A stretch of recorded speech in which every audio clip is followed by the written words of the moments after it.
2026 সালের 29 জানুয়ারি European union ইরানের Islamic revolutionary guard IRGC-কে একটি সন্ত্রাসী সংগঠন বা টেরোরিস্ট অর্গানাইজেশন হিসেবে তালিকাভুক্ত করে। সিদ্ধান্তটি মধ্যপ্রাচ্যের ভূ রাজনীতিতে বেশ ভালোভাবেই নাড়া দিয়েছে। ইরানের অন্যতম শক্তিশালী একটি অংশ এখন আন্তর্জাতিকভাবে আল কায়দা বা ইসলামিক স্টেটের মতো চরমপন্থী সন্ত্রাসী দলের ক্যাটাগরিতে পড়ছে। আজকের ভিডিওতে আমরা এই বাহিনীর অভ্যন্তরীণ গঠন, কিভাবে এটা কাজ করে, রেগুলার মিলিটারি ফোর্সের সাথে এর পার্থক্য এবং এর সক্ষমতাকে বিস্তারিতভাবে দেখানোর চেষ্টা করব। তবে এক কথাই, IRGC হলো এমন এক ফোর্স যেটা এত বছর ধরে ইরানের ইসলামিক বিপ্লবী শাসকদের সিংহাসন টিকিয়ে রেখেছে। Welcome to our show yellow reflection podcast. সাথে আছি আমি সাবরিনা মিল।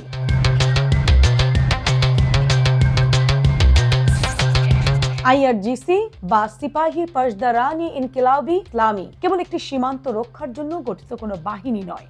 IRGC কেবল একটি সামরিক বাহিনী নয়, বরং এটি একটি আদর্শিক, রাজনৈতিক এবং অর্থনৈতিক দানব যা ইরানের শাসন ব্যবস্থা টিকে থাকার মূল গ্যারান্টর হিসেবে কাজ করে আসছে। 1979 সালের ইসলামী বিপ্লবের আদর্শকে অভ্যন্তরীণ এবং বাহ্যিক হুমকি থেকে রক্ষা করার জন্য প্রতিষ্ঠিত হয় এই বিশেষায়িত বাহিনী। এর প্রধান টার্গেট হলো ইরানের থিওক্রেটিক বা ধর্মতান্ত্রিক শাসন ব্যবস্থা এবং বেলায়েতি ফকি বা ইসলামী আইন বিশেষজ্ঞের শাসনকে টিকিয়ে রাখা। IRGC সরাসরি ইরানের সর্বোচ্চ নেতা সৈয়দ আলী খামেনির কাছে রিপোর্ট করে এবং তার অর্ডার অনুযায়ী কাজ করে। এই বাহিনী একদম আলাদা একটা সিস্টেমে পরিচালিত হয়, এমনকি নির্বাচিত প্রেসিডেন্টও তার ক্ষমতা এই বাহিনীর উপর প্রয়োগ করতে পারে না। যদিও শুরুর দিকে IRGC-কে একটি পিপলস আর্মি বা জনগণের বাহিনী হিসেবে গড়ে তোলার কথা বলা হয়েছিল, যারা জনগণের আনা বিপ্লবের পক্ষে থাকবে, কিন্তু সময়ের সাথে সাথে এটা আয়াতুল্লাহ রুহুল্লাহ খোমেনির ক্ষমতার পাহারাদারে পরিণত হয়। এর প্রতিটি সদস্যকে 10টি মৌলিক নীতির দীক্ষা দেওয়া হয়, যার মধ্যে আল্লাহর উপর বিশ্বাস, সর্বোচ্চ নেতার প্রতি আনুগত্য এবং জিহাদের প্রস্তুতি অন্যতম। IRGC কমান্ড স্ট্রাকচারের দুটি দিক আছে, একদিকে সামরিক চেইন অফ কমান্ড আর অন্যদিকে ধর্মীয় আদর্শিক নিয়ন্ত্রণ। সর্বোচ্চ নেতা নিজে IRGC-র প্রধান, সেনাপতি, উপপ্রধান এবং সকল গুরুত্বপূর্ণ শাখার কমান্ডারের নিয়োগ দেন। IRGC-র ভেতরে সর্বোচ্চ নেতার একজন ব্যক্তিগত প্রতিনিধি বা representative of the supreme leader থাকেন, যিনি সামরিক কমান্ডারের প্রতিটি সিদ্ধান্তের ওপর নজর রাখেন এবং তা ইসলামী বিপ্লবের আদর্শের সাথে মেলে কিনা তা নিশ্চিত করেন। এই প্রতিনিধি সরাসরি সর্বোচ্চ নেতার কাছে রিপোর্ট করেন এবং IRGC-র রাজনৈতিক ব্যুরোর মাধ্যমে জওয়ান ও অফিসারদের আদর্শিক শিক্ষা দেন। এই নজরদারির কারণে নিয়মিত সেনাবাহিনীর মতো IRGC কখনোই রাষ্ট্র বা শাসনের বিরুদ্ধে বিদ্রোহ করে না। ইরানের প্রতিরক্ষা ব্যবস্থায় দুটি আলাদা সামরিক বাহিনী আছে, আরতেশ বা নিয়মিত সেনাবাহিনী এবং IRGC। এই দুই বাহিনীর অস্তিত্ব অনেকের কাছে বিভ্রান্তিকর মনে হতে পারে, কিন্তু এদের মিশন এবং দর্শন সম্পূর্ণ আলাদা। আরতেশ হলো ইরানের ঐতিহ্যবাহী বাহিনী, যা বিপ্লবের আগে থেকে ছিল। তাদের প্রধান দায়িত্ব হলো দেশের ভৌগোলিক অখণ্ডতা এবং সার্বভৌমত্ব রক্ষা করা। অন্যদিকে IRGC হলো বিপ্লবীদের পাহারাদার, যাদের কাজ হলো শাসন ব্যবস্থাকে সুরক্ষা দেওয়া এবং ঐতিহাসিকভাবে তারা সেই কাজকেই নিষ্ঠার সাথে পালন করে আসছে। আরতেশ হলো রেগুলার মিলিটারি ফোর্স, তাদের কাছেই থাকে বেশিরভাগ ভারী যুদ্ধ সরঞ্জাম, যেমন ট্যাঙ্ক, বড় যুদ্ধজাহাজ এবং সাবমেরিন। যদিও আন্তর্জাতিক নিষেধাজ্ঞার কারণে এগুলো আধুনিকায়নে তারা পিছিয়ে রয়েছে। আর IRGC হলো একটি অ্যাসিমেট্রিক ওয়ার এক্সপার্ট ফোর্স। তারা রেগুলার ওয়ারফেয়ারের চেয়ে গেরিলা যুদ্ধ, ড্রোন হামলা এবং সাইবার যুদ্ধকে বেশি গুরুত্ব দিয়ে থাকে। 2025-2026 সালের বাজেট অ্যানালাইসিস করলে দেখা যায় IRGC-র বরাদ্দ নিয়মিত সেনাবাহিনীর তুলনায় প্রায় 1.8 গুণ বেশি। আরতেশের বাজেট যেখানে $3.4 বিলিয়ন কাছাকাছি, সেখানে IRGC-র ওপেন বাজেট হলো $6 বিলিয়ন। এর বাইরেও IRGC সরাসরি দেশের তেল রপ্তানির প্রায় 50% লভ্যাংশ কিন্তু ভোগ করে থাকে, যা তাদের শক্তিকে নিয়মিত সেনাবাহিনীর তুলনায় অনেক গুণ বাড়িয়ে দেয়। কিন্তু এই দুই বাহিনীর মধ্যে প্রায়ই সমন্বয়হীনতা এবং ক্ষমতার দ্বন্দ্ব দেখা যায়। আইআরজিসি অফিসাররা আর্টেশ অফিসারদের তুলনায় অনেক বেশি বেতন ও সুযোগ সুবিধা পায়, যা সেনাবাহিনীর মধ্যে অসন্তোষের জন্ম দিয়েছে। বিশেষ করে 2026 সালের বড় ধরনের বিক্ষোভের সময় আর্টেশ সদস্যরা বিক্ষোভকারীদের উপর গুলি চালাতে গিয়ে দুবার ভেবেছে, কারণ তারা আসলে সাধারণ পরিবারের সন্তানদের নিয়ে গঠিত। অন্যদিকে আইআরজিসি কোনো ধরনের নমনীয়তা না দেখে নিষ্ঠুরভাবে আন্দোলন দমন করেছে, কারণ তারা সেভাবেই শারীরিক এবং মানসিকভাবে ট্রেনিং প্রাপ্ত। আইআরজিসি কেবল লোকবলের উপর নির্ভর করে না। গত 2 দশকে তারা মধ্যপ্রাচ্যের অন্যতম শক্তিশালী মিসাইল এবং ড্রোন ভান্ডার গড়ে তুলেছে। তাদের এয়ারো স্পেস ফোর্স এবং নৌবাহিনী অ্যাসিমেট্রিক যুদ্ধের জন্য বিশেষভাবে সজ্জিত। আইআরজিসি বর্তমানে মধ্যপ্রাচ্যের সবচেয়ে বড় ব্যালিস্টিক মিসাইল ভান্ডারের অধিকারী। তাদের সবচেয়ে আলোচিত নতুন অস্ত্র হলো ফাতাহ সিরিজের হাইপারসোনিক মিসাইল। এটি 1400 কিলোমিটার পাল্লার ক্ষেপণাস্ত্র, যা শব্দের চেয়ে কয়েক গুণ বেশি গতিতে চলতে পারে এবং বায়ুমণ্ডলের ভেতরে ও বাইরে দিক পরিবর্তন করতে পারে। এই মিসাইলের আরো উন্নত সংস্করণ, যা ম্যাক 5 বা তার চেয়ে বেশি গতিতে উঠতে পারে। আইআরজিসির দাবি অনুযায়ী এই মিসাইলগুলো মার্কিন থার্ড বা ইসরায়েলি অ্যারো প্রতিরক্ষা ব্যবস্থাকে সহজেই ফাঁকি দিতে পারে। 2025 সালের জুড়ে ইসরায়েলের সাথে 12 দিনের যুদ্ধে আইআরজিসি তাদের মিসাইল পাওয়ারের একটা বড় অংশ সারা দুনিয়াকে দেখিয়েছে। সেই সাথে আইআরজিসি ড্রোনের জগতে একটি সুপার পাওয়ার হিসেবে প্রতিষ্ঠিত হয়েছে। তাদের ড্রোনগুলো সস্তা হলেও অত্যন্ত নির্ভুলভাবে টার্গেটে আঘাত করতে পারে। শাহেদ 136 হলো একটি কামিকেজ বা আত্মঘাতী ড্রোন, যা রাশিয়ার ইউক্রেন আক্রমণে ব্যাপকভাবে ব্যবহৃত হয়েছে। এর অত্যাধুনিক বা আধুনিক সংস্করণ হচ্ছে 238, একটি টার্বোজেট ইঞ্জিন চালিত ড্রোন, যা 500 কিলোমিটার ঘন্টা গতিতে 1200 কিলোমিটার দূর পর্যন্ত যেতে পারে। নতুন এই ড্রোনগুলোতে ইনফ্রারেড, অপটিক্যাল এবং রাডার গাইডেন্স আছে। তার মানে এক একটা ড্রোন ছোটখাটো ক্রুজ মিসাইলের মতো এটিকে ধ্বংসাত্মক করে তুলেছে। পারস্য উপসাগর এবং হরমুজ প্রণালীর নিয়ন্ত্রণে আইআরজিসির নৌবাহিনী আইআরজিসিএন অর্থাৎ ট্রেডিশনাল নেভাল ওয়ারফেয়ার ট্যাকটিক্সের বাইরে গিয়ে কাজ করে।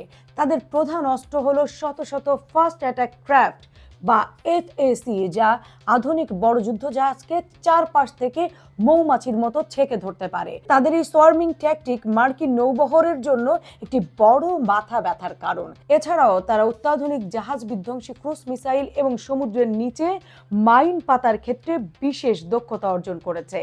এই ফাস্ট অ্যাটাক ক্রাফট নিয়ে আরেকটু বিস্তারিত বলতে চাই। এগুলো হলো ছোট ছোট খুবই দ্রুতগতির এবং আক্রমণাত্মক যুদ্ধ জাহাজ, যা উপকূলীয় এলাকায় যুদ্ধের জন্য ডিজাইন করা হয়েছে। এই জাহাজগুলো সাধারণত 50 থেকে 400 টন ওজনের হয়ে থাকে, যা বড় যুদ্ধ জাহাজের তুলনায় অনেক ছোট। এদের প্রধান শক্তি হলো গতি। ঘন্টায় 25 থেকে 50 নটিক্যাল মাইল বা 46 থেকে 93 কিলোমিটার স্পিডে ছুটতে পারে। ছোট হওয়ার কারণে এগুলো রাডারে সহজেই ফাঁকি দিতে পারে, অর্থাৎ ধরা পড়ে না। আর সাগরের অগভীর এলাকা বা উপকূলীয় অঞ্চলে খাঁজে লুকিয়ে থাকতেও পারে সহজেই।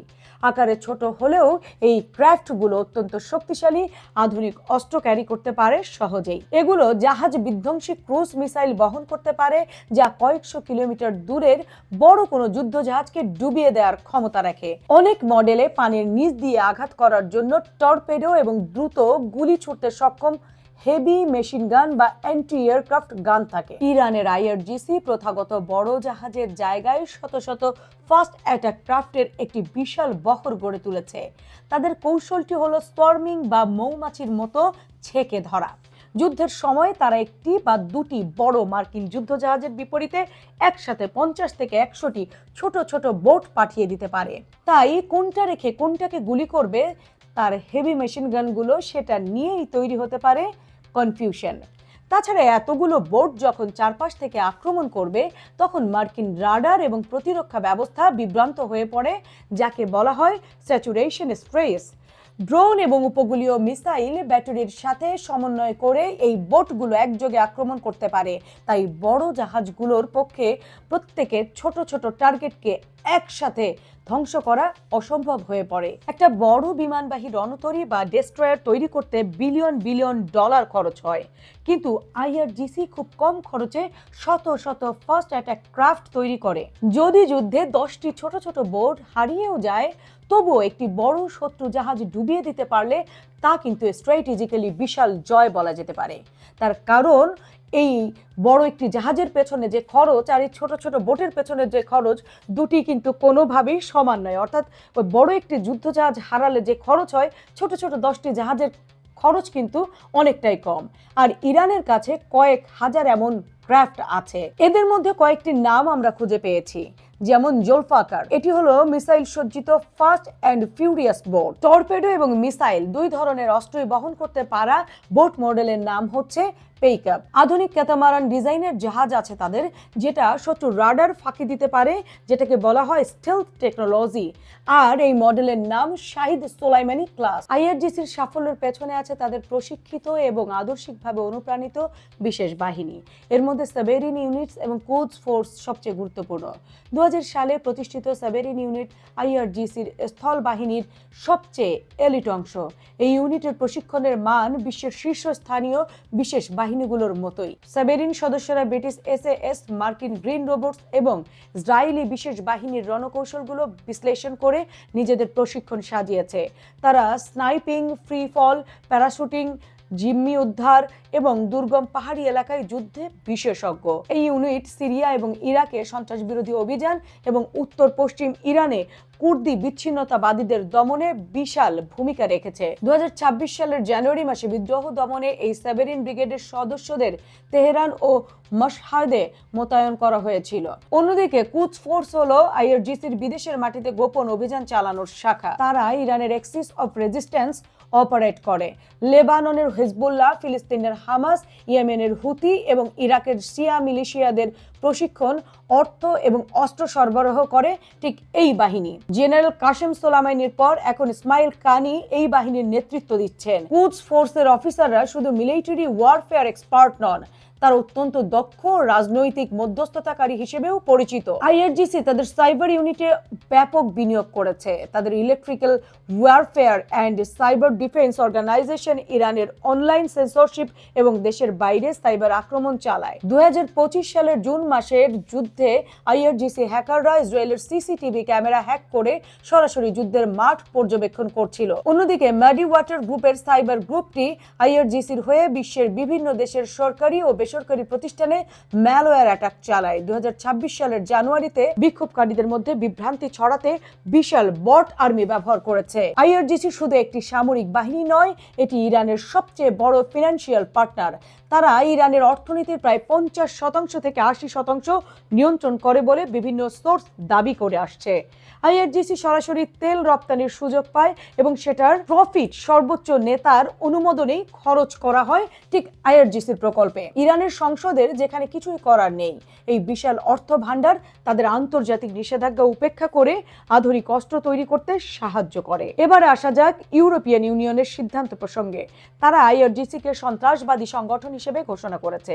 2026 সালের 29 জানুয়ারি ইইউর একটি কঠোর সিদ্ধান্তের পেছনে প্রধান কারণ ছিল 2025 সালের শেষ ভাগ থেকে শুরু হওয়া বিপ্লবী গণ অভ্যুত্থান। 2025 সালের 28 ডিসেম্বর থেকে ইরানের 31টি প্রদেশে বিক্ষোভ ছড়িয়ে পড়ে, যার মূলে ছিল অর্থনৈতিক দুর্দশা এবং মুদ্রার চরম দরপতন। 2026 সালের 8 ও 9 জানুয়ারি আইআরজিসি বিক্ষোভ দমনে এক নজিরবিহীন অভিযান চালায়। মানবাধিকার সংস্থাগুলোর তথ্য মতে এই 2 দিনে প্রায় 30,000-এর বেশি মানুষ নিহত হয়েছে। আইআরজিসি সরাসরি হেলিকপ্টার, ড্রোন এবং লাইভ অ্যামুনিশন ব্যবহার করে বিক্ষোভকারীদের উপর হামলা করে। অ্যামনেস্টি ইন্টারন্যাশনালের রিপোর্ট অনুযায়ী হাসপাতালগুলো থেকে আহতদের ধরে নিয়ে নির্যাতন করা হয়েছে। এই নিষ্ঠুরতায় ইউরোপীয় ইউনিয়নের 27টি দেশকে একমত হতে বাধ্য করেছে যে আইআরজিসি কোনো রাষ্ট্রীয় সংস্থা নয়, বরং এটি একটি সন্ত্রাসী কাঠামো। 2025 সালের জুনে ইসরায়েলি হামলায় হোসেইন সালামি এবং আমির আলী হাজিজাদেহের মৃত্যুর পর মেজর জেনারেল মোহাম্মদ পাকপুর আইআরজিসির হাল ধরে। পাকপুরের নেতৃত্বে আইআরজিসি আরও বেশি অ্যাটাকিং মুডে চলে গেছে। তারা এখন ইউরোপীয় দেশগুলোর সেনাবাহিনীকে সন্ত্রাসী ঘোষণা দিয়ে পাল্টা হুমকি দিয়েছে। বিশেষজ্ঞরা মনে করছেন আইআরজিসি এখন ইরানের রাজনীতিতে প্রিটোরিয়ান গার্ড থেকে শাসকে পরিণত হওয়ার প্রসেসে রয়েছে, যা ভবিষ্যতে মধ্যপ্রাচ্যের অস্থিরতাকে আরও বাড়িয়ে দেবে।